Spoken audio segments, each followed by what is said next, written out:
The other issue is timing, is how often are you going to publish?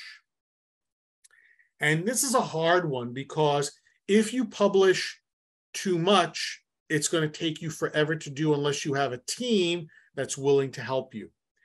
If you publish too infrequently, most people are going to forget who you are and your podcast, and they may listen to the first month or two and then drop it after that because they're like, well, I'm not sure. So one of the things when you do a schedule is it has to be consistent. Whatever you decide to do, once a month, once a week, twice a week, every day, you have to think about that, and you have to be consistent, because people will ask you, expect that every Tuesday and Thursday, you're going to drop an episode. In fact, I had my best friend from my wedding. He actually, we were talking on the phone. He says, Joe, I haven't heard a podcast in a month.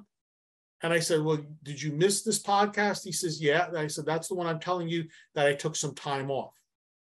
So you need to be consistent and think about it. And I know when I did it, I was doing once a week, and I decided that wasn't enough.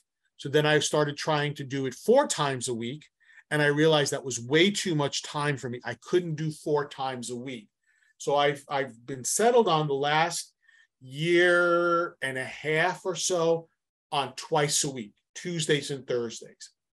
In addition, I don't publish year round. I just can't do it.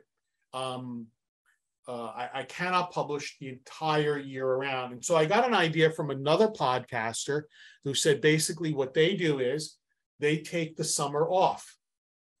And then every week, he does a podcast every Monday morning. I'm not sure if he still does it. I haven't had a chance to listen for a long time. He does a podcast every morning. And what he does is in the summer, he takes the summer off and just republishes one of his favorite ones from the few months before.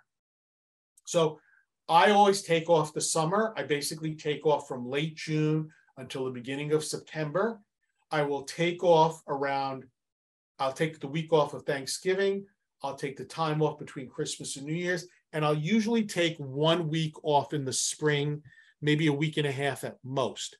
But I let everybody know, hey, I'm taking this time off. So basically, you need to be fairly consistent in doing this, because people will expect that if you're doing it X, Y, and Z time, you've got to be consistent in doing it, or else people forget and they're just going to drop you and say, you know what, I'm not interested anymore in listening to this person.